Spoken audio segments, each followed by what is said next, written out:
오늘 알아볼 것은 네카마 대 네티즌 수사대 두 번째 이야기입니다. 슬슬 쿨 돌았죠. 한 분기 지났으니 또 카마 한번 우리겠습니다. 저번에 소개드렸던 7년을 연기했으나 단 한 장의 사진으로 인해 적발된 한국의 네카마 사건, 이번엔 바로 옆나라 일본의 사건을 살펴보자고요. 약 4년간 공주 대접을 받으며 수많은 추종자를 거느렸으나 한 집단과 갈등을 빚는 바람에 현실의 모든 신상이 털려버린 그 사건, 그리고 밝혀진 그 충격적인 정체. 자, 일본에서 벌어진 네카마 사건, 그리고 그가 적발된 과정에 대해 오늘 저와 함께 알아보도록 하겠습니다.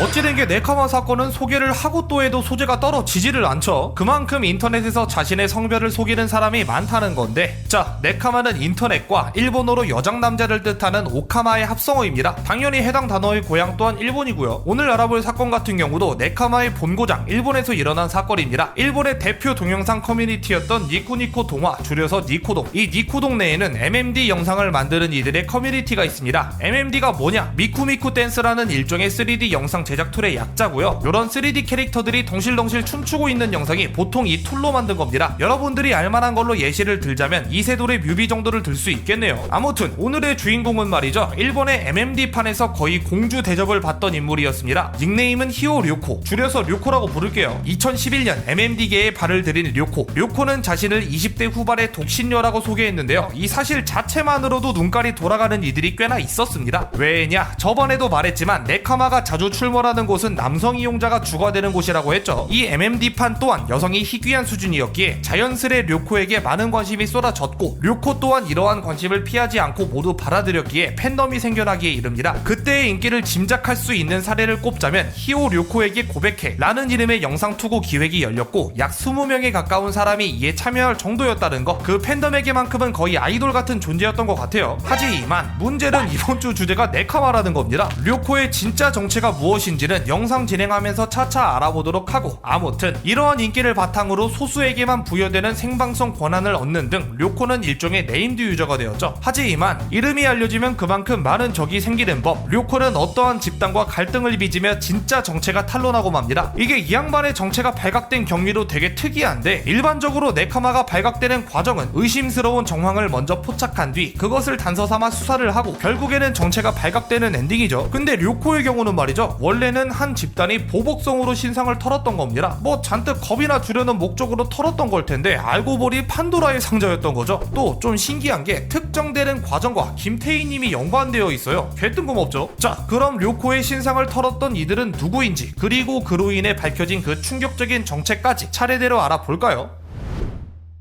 일단 료코는 말이죠, 애초에 영상을 만드는 실력이 부족했던 것으로 보입니다. 그가 만든 영상도 이젠 찾기 힘들고 만약 볼 수 있다 해도 MMD의 문외한인 제가 감히 실력에 대한 평가를 할 수도 없겠지만요, 그럼에도 그에 대한 평가를 보면 대충 감이 옵니다. 그의 영상에는 특별한 볼거리도 기술적으로도 뛰어난 부분이 없다. 심지어 그의 팬덤에서도 영상 자체를 칭찬하는 사람은 극소수뿐이다. 뿐만 아니라 료코 자신조차도 이후 설명할 사건에서 나는 만드는 것은 서툴지만 보는 눈은 있어 라고 한 것으로 보아 실제로 영상 제작 실력 자체는 좀 떨어졌던 것으로 보입니다. 고작 이런 거 가지고 사람을 미워한 거냐? 그건 아니긴 합니다. 근데 이런 사람이 이 MMD 커뮤니티 내에 영향을 끼칠 수 있다는 것이 사건의 발화점이었죠. 이게 무슨 뜻이냐? 앞서 말했듯 료코는 소수만이 부여받는 생방송 권한을 가진 사람이었습니다. 에? 생방송은 그냥 아무나 할 수 있는 거 아니야? 자, 추가 설명이 필요하겠죠. MMD 커뮤니티에서의 생방송 시스템은 좀 특이한 구조를 가지고 있습니다. 커뮤니티 운영자가 권한을 부여한 사람만이 생방송을 진행할 수 있었고, 둘 이상의 사람이 동시간대에 생방송을 진행할 수 없는 구조였죠. TV방송을 생각하시면 좀 이해가 빠르실 거예요. 프로그램 두 개를 한 번에 방영할 수 없는 것처럼 말이죠. 근데 네카마가 생방송을 했다고? 얘도 음성 변조 프로그램 쓴 거임? 그건 아니고요. 료코가 진행하는 생방송은 그날 료코가 정한 주제에 맞는 MMD 영상을 투고 받아 다같이 시청하는 식이었습니다. 그러니까 약간 방송 내내 영상 도네이션만 받아서 다같이 보는 느낌? 그러니 마이크는 따로 쓰지 않았겠죠. 자, 설명이 길었습니다. 본격적인 사건이 터지기 전부터 료코는 이 생방송으로 인해 비호감 이미지를 갖게 되는데요. A라는 인물이 먼저 생방송을 진행하고 있었음에도 불구하고 료코가 생방송을 켜버리는 바람에 A의 생방송이 강제로 종료된 사건이 있었죠. 이로 인해 서로 언쟁이 오갔는데요. 점점 갈등이 고조되던 때에 료코는 너는 남의 방송에 참여할 만큼 잘났음? 서가했는데 왜 그럼? 자꾸 징징대면 이쪽에서도 생각이 있어 등 수위가 높은 비난을 가하기에 이릅니다. 이에 질려버린 A가 서로 신경 쓰지 말자며 대화를 종료시키자 료코는 열이 단단히 말이 많았는지 만약 내가 남자였고 너가 사는 곳만 알았어도 바로 조패러 갔다 라는 말을 남겼죠. 근데 이번 편 주제가 네카마라고 했죠. 야, 이거 조패러 갔겠는데? 아무튼 해당 사건을 비롯 그간 있었던 여러 일화로 인해 료코의 안티 또한 조금씩 늘어나는 추세였습니다. 그러던 2015년 MMD 커뮤니티에서 해마다 열은 일종의 콘테스트 MMD컵에서 사건이 터지게 되었죠.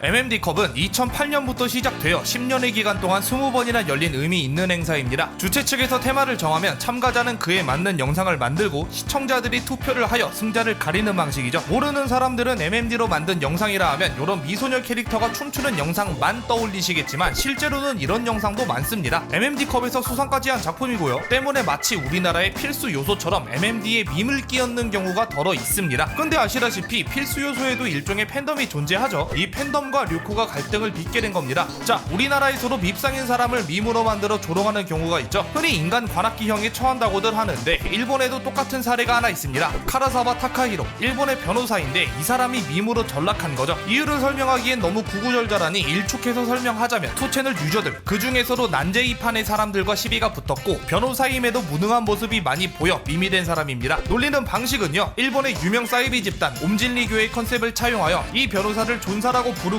이 밈을 사용하는 자신들을 항심교라고 부르는 식, 약간 돌려가는 거죠. 뭐 알아만 두시고. 아무튼 항심교로들은 존사를 가지고 무궁무진한 밈을 만들어냈고 급기야 제14회 MMD컵에까지 진출하게 됩니다. 항심교도의 추천 몰아주기로 인해 종합우승, 준우승, 감투상을 모조리 존사 영상이 쓸어갈 정도였다는 거. 근데 존사 MMD와 항심교, 얘네는 어떻게 보면 MMD 원주민들 입장에선 되게 이질적이고 돌연변이 같은 존재였단 말이에요. 료코는 이들이 마음에 안 들었나 봅니다. 때문에 제15회 MMD컵이 열렸을 당시 강력하게 불만을 표출했죠. 촌사 동영상은 하여간 납득이 안 돼. 내가 만드는 건 서툴지만 보는 눈은 있거든. 근데 쟤네는 대회를 망치러 온 것 같다고. 이렇게 말입니다. 시비를 떠나 항심교로 입장에선 이게 좋게 들릴 리가 없겠죠. 또 료코는 엄연히 생방송 권한을 부여받은 데다가 투표에 영향을 끼칠 수 있는 영상 소개 방송을 진행하는 사람인데 이런 사람이 공개적으로 존사 영상을 비판한다? 꼴 받는다 이거죠. 이에 대해 반발하자 최후의 발악을 해보게라 제군들 하면서 놀리기도 하고. 때문에 료코는 항심교에게 제대로 찍힙니다. 근데 항심교 얘네가 투채널 내에서도 개막장으로 유명한 난제이판 출신이었단 말이죠. 평소에 이미지도 비호감이었겠다. 우리 존사 문화도 무시했겠다. 신상털이 맛 좀 볼래? 하고 료코의 뒤를 밟게 된 거죠. 그들은 아주 작은 단서 하나 만들어 료코의 개인적인 블로그를 찾아냈는데요. 일단 그들은 료코가 만들었던 MMD 영상을 싹 뒤졌습니다. 그중 처음 올렸던 영상의 정보란에 유튜브에도 함께 업로드했다는 정보를 확인했고 유튜브에 비슷한 시기에 올라왔던 MMD 영상을 쥐잡듯이 뒤져 같은 영상을 발견해냈죠. 이 영상을 올린 채널명을 토대로 다시 검색을 이어나가자 한 블로그가 포착되는데 해당 블로그에 MMD를 시작했다는 일기와 함께 료코의 MMD가 발견되어 이 블로그가 료코의 개인적인 블로그라는 것이 밝혀집니다. 그리고 이 블로그에 산재한 정보들이 또 다른 수사의 근거가 되어 그의 신상이 고구마 줄기처럼 줄줄이 올라오게 됩니다. 그렇게 료코의 충격적인 정체를 마주하게 된 거죠.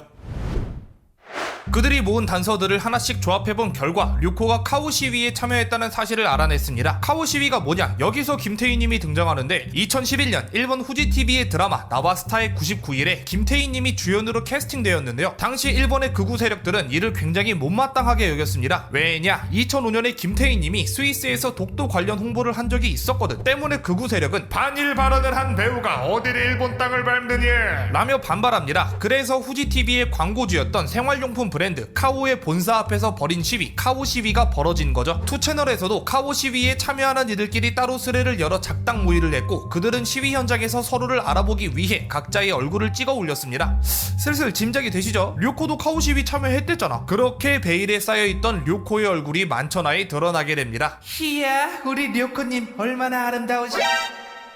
The fuck is that? 이야, 아찔한데? 이 사진이 처음 발견되었을 때 아기에 가득 차있던 항심교로들마저 굉장히 당황했다고 합니다. 료코의 팬덤은 이루 말할 것도 없을 테고요. 아무튼 이후 그의 신상이 낱낱이 까발려졌는데 일단 1965년생이었습니다. 당시 기준으로도 51였고요. 인형을 굉장히 좋아합니다. 근데 그 인형이 약간 사랑을 나누는 그런 거였고 또 2006년 토채널 자전거판에서 열린 정모회로 참석하였는데 당시 사람들의 목격담이 아주 쌀발했죠. 뭐 구취가 심하다, 얼굴이 너무 네모나타, 한다, 갑자기 트림 갈기고 사과도 안 한다 등등 료코의 팬이었던 이들 가슴에 비수를 한 뭉탱이로 꽂는 이야기들이 줄줄이 나옵니다. 때문에 료코는 이에 대해 해명을 했는데요. 유튜브 채널 명의 계기가 되어 블로그까지 싹 다 털렸다고 했잖아요. 근데 사실 그 유튜브 채널은 자기 명의가 아니라 오빠의 명의로 만든 거다. 니코동 계정도 오빠가 쓰던 거 물려받은 거다. 그 블로그랑 유튜브 내 거 아니다. 나는 뭐 200살의 여우다. 요런 해명을 했습니다. 이거 초딩 때 키위 뜨다가 쫄리면 죄송 저 장실간 사이에 동생이 쳤음 급의 변명이잖아요. 당연히 료코에 대한 인식은 곱창이 나버렸고 MMD 판에서도 발을 빼야만 했죠. 하지만 아까 뭘 했습니까? 항심교는 개막장으로 유명한 난제이판 출신이라 했죠. 그들은 이름값이라도 하려는 듯 신상털이를 멈추지 않았고 정말 말도 안 되는 방식으로 료코의 집까지 알아내기에 이릅니다.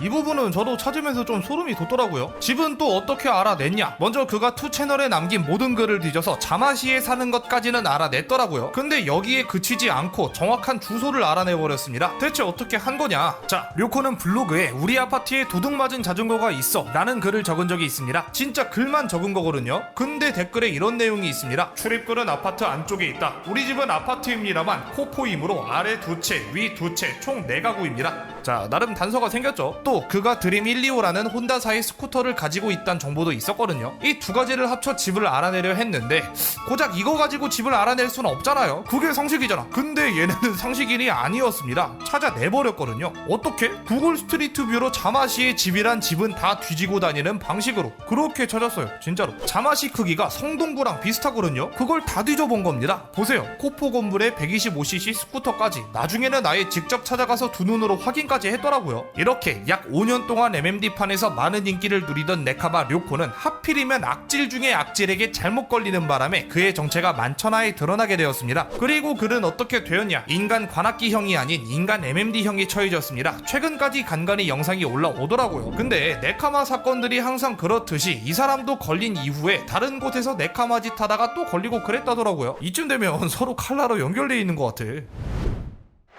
자, 여기까지 일본의 네카마 그리고 네티즌 수사대 사건에 대해서 알아보았습니다. 이번 영상 다들 어떻게 예, 3D로 보고 계셨군요. 저는 정보 찾으면서 아니 이렇게까지 한다고? 싶더라고요. 료코가 잘못한 점 당연히 있죠. 그러니까 밉상 이미지가 찍혔던 거고 애초에 성별을 속여 사람들을 기만했던 것 자체가 가장 큰 문제 아니었겠습니까? 근데 해도 너무하긴 하죠. 실제로 집에 찾아가서 자전거를 망쳐놓는 놈도 있었고 그 흐름을 보니까 이후엔 다들 분노는 잊은 채 누가 더 신박하게 괴롭히냐는 일종의 경쟁으로 번졌더라고요. 네티즌 수사대의 폐해가 여실히 드러난 사례가 아닐까 싶습니다. 아무튼 처음에 히오 료코에게 고백해 라는 영상 투고 기획에 대해 말씀드렸었죠. 해당 기획의 주최자이자 혼인신고서까지 만들었던 이의 후기와 함께 오늘 영상 마무리 짓겠습니다. 2021년 1월 17일 지금 알았습니다. 재밌었으니까 됐어.